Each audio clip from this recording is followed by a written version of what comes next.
Pensa só num lugar onde cada detalhe, cada segundo é absolutamente crucial.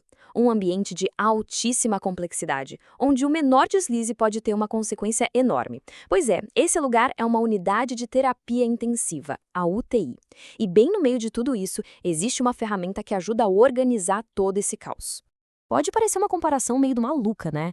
Mas a verdade é que cuidar de um paciente em estado grave é tão complexo quanto pilotar um avião de última geração. Os dois são sistemas incrivelmente cheios de detalhes, com centenas de coisinhas que precisam ser checadas o tempo todo. E tá aí a resposta. Do mesmo jeito que um piloto segue à risca o checklist antes de decolar, a equipe da UTI usa um formulário bem parecido para a passagem de plantão. Esse papel é literalmente o checklist do cockpit do corpo humano. Ele garante que nenhuma informação vital se perca no caminho. Então, vamos fazer um tour guiado por esse formulário. A gente vai entender como a equipe médica consegue mapear a situação do paciente e planejar os próximos passos, olhando sistema por sistema.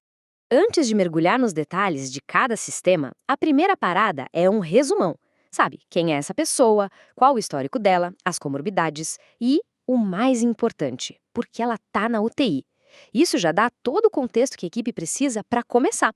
E a nossa primeira parada nesse tour é o centro de controle de tudo, a avaliação neurológica. Porque numa UTI, checar o cérebro é sempre a prioridade número 1. Em terapia intensiva, entender como o cérebro está funcionando é a base de tudo. O estado neurológico de alguém pode mudar muito rápido, e esse formulário garante que essa checagem seja rigorosa e que todo mundo siga o mesmo padrão.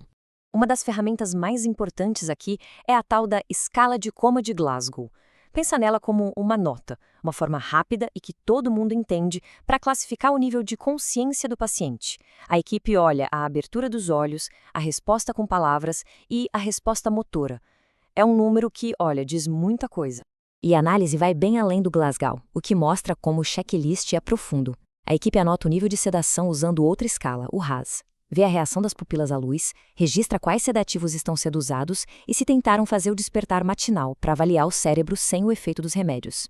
Saindo do centro de controle, a gente vai agora para a sala de máquinas do corpo, para checar os sistemas que dão energia e oxigênio para tudo funcionar, os pulmões e o coração. Agora o foco é duplo, respiração e circulação do sangue. O sistema pulmonar e o hemodinâmico são os motores do corpo. Se eles começam a falhar, o resto todo vai atrás. Um termo que aparece muito aqui é a relação PF. Parece super técnico, né? Mas de um jeito simples, é como se fosse uma nota de desempenho do pulmão. Um número alto, ótimo, a troca de oxigênio tá show. Um número baixo, sinal de alerta.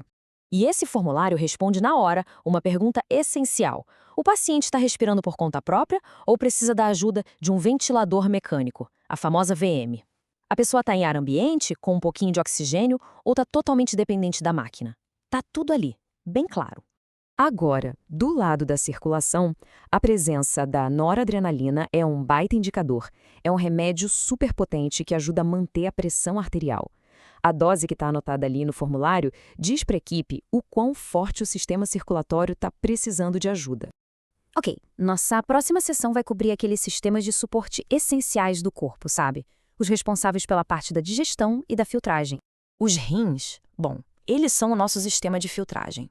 Se eles não vão bem, as toxinas começam a se acumular e os líquidos do corpo ficam todos desregulados. Por isso, a atenção neles é total. E aqui, a grande estrela é o tal do balanço hídrico, o BH. A equipe anota cada mililitro que entra no corpo, seja soro ou comida, e cada mililitro que sai, principalmente na urina. Se esse balanço está muito positivo ou muito negativo, pode ser sinal de problema sério. E a nutrição, claro, é super importante. O corpo precisa de combustível para lutar e se recuperar.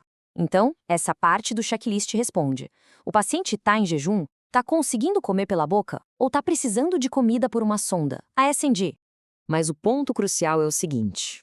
Como é que todos esses dados são usados para criar um verdadeiro plano de batalha? Porque a ideia não é só registrar o que está acontecendo agora, e sim planejar o futuro do paciente.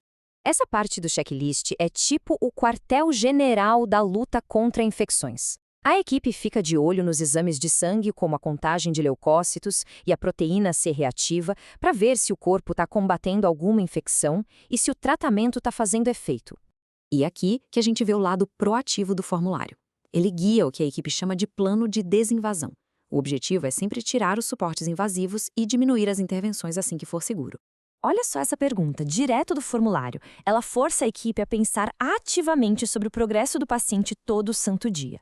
Não é um processo passivo, sabe? A meta é sempre avançar, ir em direção à melhora e a uma menor dependência da tecnologia. Então, no fim do nosso tour, fica bem claro que a gente está olhando para algo muito maior. Não é só uma lista de tarefas, nem um amontoado de dados. Ele é um roteiro, é a memória coletiva da equipe. É a ferramenta que faz um grupo de especialistas virar uma unidade, todo mundo falando a mesma língua com um único objetivo: guiar o paciente com segurança pela fase mais crítica da vida dele.